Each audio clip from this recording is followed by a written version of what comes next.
you could buy a house with less money down, a lower interest rate, and no bank approval at all. No credit score, no tax returns, no underwriting. Sounds crazy, right? This is actually one of the oldest ways people used to buy homes, and it's making a huge comeback. We're going to break down seller financing, so called owner financing, what it is, why sellers love it, why buyers love it, and how you can use it right away. If you're a buyer struggling with banks or a seller sitting on a paid off property, this video may completely change how you look at real estate. First, let's talk about what is seller financing. It is basically you take the bank completely out of the equation because with seller financing, the seller acts as the bank. The buyer makes payments to the seller directly or through escrow. You're buying the house on an installment plan. You still have some of the same core elements as a normal real estate transaction. For example, you're going to have a purchase price, you're going to have a down payment, you're going to have an interest rate, monthly payments, and you're going to agree on some loan terms. The only difference really is who is receiving the payment. With a bank loan, you're paying the bank, but with seller financing, you're paying the seller. What is the difference between a traditional loan and seller finance? Again, in a normal transaction, the bank is the one that's controlling everything. They ask for so much paperwork. They decide how much you can borrow, what the interest rate is, how much to put for a down payment, and whether you're going to be approved or denied. So it's a lot of hoops through to jump through. So it can get complicated and a little bit frustrating with when you're trying to get a loan through a bank. But with seller financing, the thing that's so freaking awesome is that everything is negotiable. Everything. Obviously, the sales price, the interest rate you can negotiate, the down payment you can negotiate. And in some cases, like Lynn, don't even pay a down payment. Or I've even seen some people where they even make the down payments in payments. So everything's so negotiable. Same thing with the loan terms. It could go 30 years, it could be 50 years, it could be 20 years. It's just a very flexible way to acquire a property because, again, it's between you and the seller. And so it's an extremely powerful tool, especially in the market that we are in, especially during high interest rates. But the other thing that to keep in mind when you are talking about seller financing, you might hear the term balloon payment. It's a very important thing to understand because with seller financing deals, you may have a balloon payment. Matter of fact, most of them do. So, what is it? It's just a way, like a fancy way of saying, when does this loan get fully paid off? When you do, your deal with the seller and y'all agree, like, let's say a 30-year mortgage, or you're going to pay it off in 30 years, you might have a balloon payment at like the 10-year mark or something like that. And so you're kind of like confused as like, what does this mean? It just means at the 10-year mark, they want you to like pay it off. And so it could be 5 years, 10 years, whatever they decide, seven. It could be whatever crazy number that they want. But at that timeline is when they want all their money for that house. So for example, a deal that I was working on and it was going to be amortized for 30 years, but at the 10-year mark, he wanted it fully paid off. So that was my balloon payment. Now, ideally, with seller financing, because everything's negotiable, you want to go for just having a regular 30-year amortization and no balloon payment, meaning you just have a loan with, well, you owe the seller a monthly payment for that 30 years. So that way you don't have to worry about having to come up with the full amount at 5, 10 years or whatever y'all decide. But it's a little bit tricky because not every seller is going to agree with it because who wants to wait, 30 years for all their money? It's still out there. Some sellers do that. My parents, that's how they got their first home was through this way, through seller financing, and they did a 30-year. They paid it early, but they were willing to wait the 30 years and just receive monthly payments every month. So it's out there. It's just more than likely you're going to have a balloon payment. So, why would a seller even do this? If you think about it, we have passive income. Instead of getting a lump sum, the seller collects monthly payments plus interest. Over time, they can actually make more money than selling the property for cash. Another reason is potential tax advantages. Instead of paying capital gains all at once, the seller spreads incomes over years, often resulting in lower annual tax liability. For example, if somebody bought a house 10 years ago for $100,000 and the house has appreciated and now is worth $400,000, that means the seller has a capital gain of $300,000 that they will have to pay capital gains for when selling conventionally. With seller financing, now you have that spread out over the course of possibly 30 years, resulting in a less tax liability. You, as the seller, can dictate it can be a 10-year, a 20-year, it can be interest only. You can customize this however you want to structure your seller finance deal. So if you were hesitant about selling your property or you were already an investor and you had tenants and repairs and maintenance calls, then you don't have to worry about that because now the property is all on service by the buyer and you're just going to become the bank and receive payments. And there is a potential for no agent commissions. So if you involve agents in between the transaction, you don't have to give up 6% of the profit to an agent. So that results in more gains for you. That alone can save you thousands of dollars. Now, on the buyer side, especially as a real estate investor, there are so many benefits. So, like, easier than going through a whole like going to go get a bank loan or even a DSCR loan. That's because with seller financing, you can put less money down. It's just whatever you can get the seller to agree on. With a deal that I was working on, it was only like 10%, 10 to 12% versus the 20-25% that I usually have to put down with a regular conventional loan. So already that's a big win. I've seen some people that can say, "Hey, let me finance the down payment as well. I'll pay it to you in the first 3 months or whatever."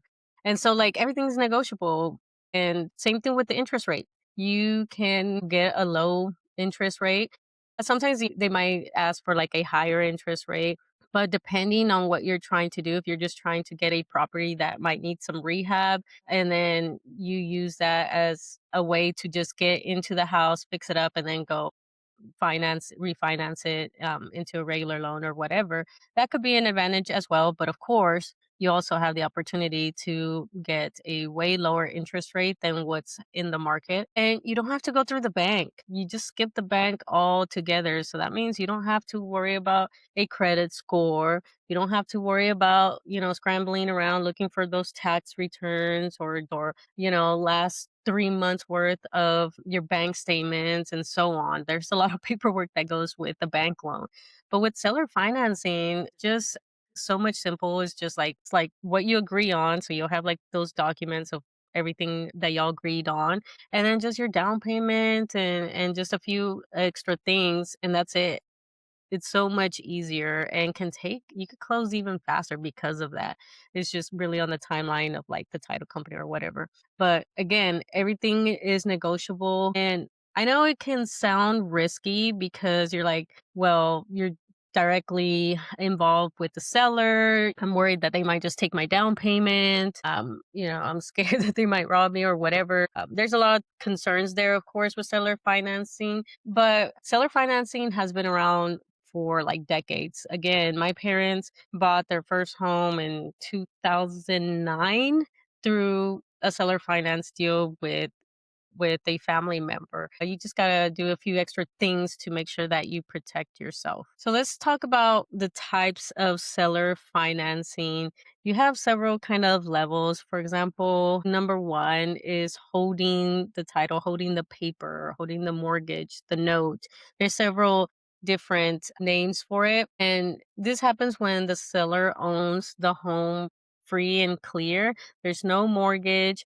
and they're settling their home. So then they're like, okay, they do a seller finance deal. So, for example, let's say again, a seller owns the house outright. They bought it for 100K, and now today it's worth $400,000. That's a $300,000 gain. So if they sold it for cash, then like Lynn was saying, you would have to pay capital gains tax and the depreciation recapture and so many things that you have to think about when you sell a house.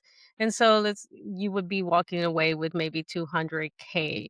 But if the seller decides to do a seller finance deal, then all that gets spread out of the capital gains tax and all that stuff. And so let's say they sell the home for $400,000. The buyer puts down 20% down and they agree to an interest rate of 5%. And it's amortized over 30 years. That means over 30 years, the seller's collecting 618,418 and 31 cents over those 30 years. So now, instead of the 200,000, they're getting 218,000 more than if they just sold it for cash. You can see there's a lot of benefits as a seller to want to do a seller finance deal. The problem is that because it's not the norm, a lot of sellers kind of are like hesitant to do that. So, not everyone knows about these things. But again, they get lower taxes over time. They get a monthly passive income. They don't have to deal with the property or headaches because now the buyer is responsible for fixing up the property, all that stuff. And I'll be honest with you, this is an expert level strategy. So we didn't start here.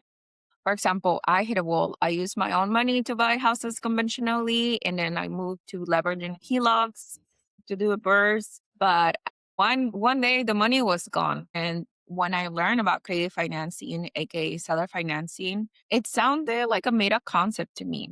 I didn't fully believe it was real. So I told myself I needed to do at least one seller finance deal just to prove that it actually works. And then, so one of the things that I did is because I never done such a deal and I didn't have a mentor by my side, I definitely partner up with my realtor. And my realtor is an investor friendly realtor who has done these deals before. So he actually understood and walked me through a seller finance deal. My goal was simple, just to acquire one seller finance deal, no exceptions. So my strategy was very specific. Every deal that I analyzed needed to cash flow at least 7%. My cash on cash return needed to be at least 7%. So when I was putting offers, I normally was coming maybe 20, 25% under asking, sometimes even lower. So this only works if a seller is extremely motivated.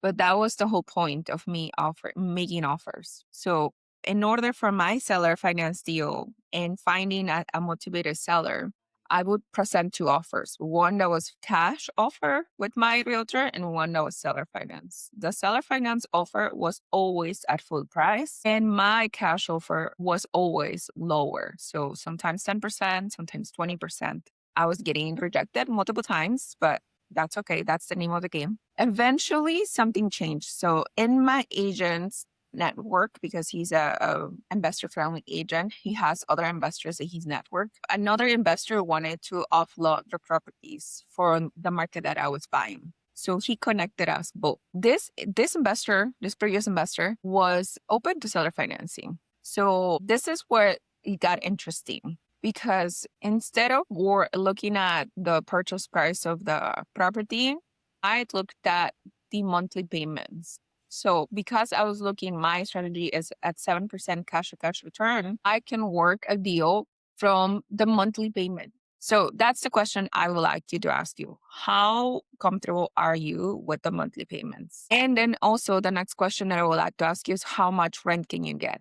When you know these two numbers, then the deal starts to make sense. Here's how the deal came together for me.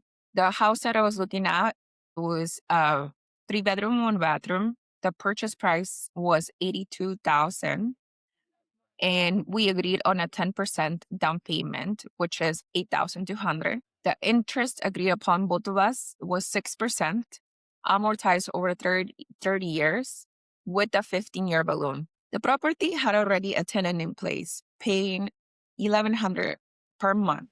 My all-in PITI came out to 642. And normally I say 23% aside for property managers and then vacancy repairs, capital expenditures. So that left me with $847 net. After subtracting PITI, I'm cash flowing $200 per month. That's at around a yearly return of 2,460 over at 8,200 investment, which comes out roughly to 30% cash on cash return. And the best part is I did it without a bank. And I know I just threw a bunch of numbers at you, especially if you're not experienced, especially if you don't have a team on the ground that is going to manage your properties, or if, for example, it's not on your backyard. I invest out of state. I have a team on the ground. I have a realtor. I have a property manager. I have contractors. My purchase price was negotiated. My interest was negotiated. There is a balloon payment, which is I'm not a fan of, but I have 15 years to figure it out. And I'm taking over the tenants, right? Which could be a problem. But again, my out of pocket investment is really low. And over the course of 30 to 15 years, the seller is going to benefit from monthly cash flow because I pay monthly right on time, even 2 days before it's due every month. So he doesn't have to worry about their tenants that are there. He doesn't have to worry about capital expenditures for that property. And if I default on payments, he can always foreclose on me. So there is protections on both sides. And then so when you're scared about going through this transaction, you do know there are so many components on the deal. And do reach out to people that have gone through this already. Like my realtor, he told me exactly what to do, how to structure the offer, how to look at the monthly payments and work backwards. Me from being in the market already know what insurance is going to cost. I'm able to calculate how much taxes are going to be triggered upon reassessment. So I can run my numbers very conservatively. And again, we have a point of connect there between the seller and the buyer. Even though I had to pay in this particular case an agent commission, I'm still walking out with this transaction with the house, cash flowing house in less than whatever it cost me to buy it conventionally. And that is what I'm looking at, the gains of the transaction. And once I started, I couldn't stop. Violetta will tell you. Financing is a really great tool to start buying um, investment properties when you don't have that much cash. I mean, she got a cash flowing property for like 8K, uh, and now she has another property to cash flow. But there are some things, of course, like Lynn said, that are a little bit risky. Make sure you have the right team. Make sure, you, like Lynn mentioned, you find a realtor that understands how a seller finance deal works and how to help you structure and stuff. And make sure you go through a title company. Like, don't just go out there and go get with the seller and assume, because you don't know. You want the title company, to do their research and make sure that the title is free and clear, because that's the last thing you want to find as a surprise, that you are buying a property that has like all these extra liens on it or whatever. And number 2, that they actually own that property, because not to like scare you off, but there, especially in the rural areas, there's some scams going out there. Especially if they see like a vacant lot or a home that's kind of run down that nobody seems to be like it's vacant. That possibility is out there. So when you're out there negotiating and you find a seller finance deal with the down payment as well, use an escrow company. So that way you don't give your down payment directly to the seller and then they take off on you, and now you're out of that down payment. Have a real estate attorney look over the contract to make sure that there's no like craziness in there. But most of the time, if you have a realtor, they already have like a seller finance kind of a contract there. You could go with the realtor, or if you don't go with the realtor, then make sure at least you get a real estate attorney to look over the contract and make sure that nothing crazy is in there. But again, it's a great way to get into these properties, especially in a slow market.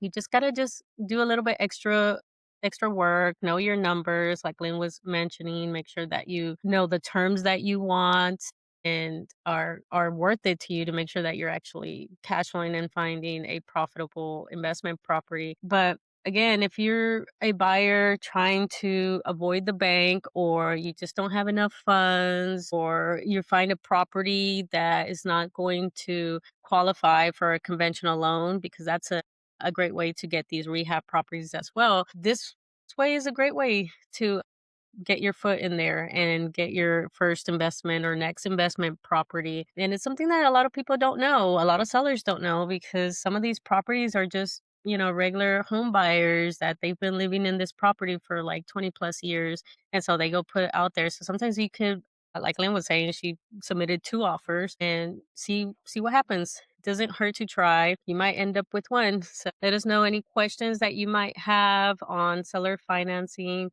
and don't forget to subscribe, follow the podcast, and we will see you in the next one. Bye.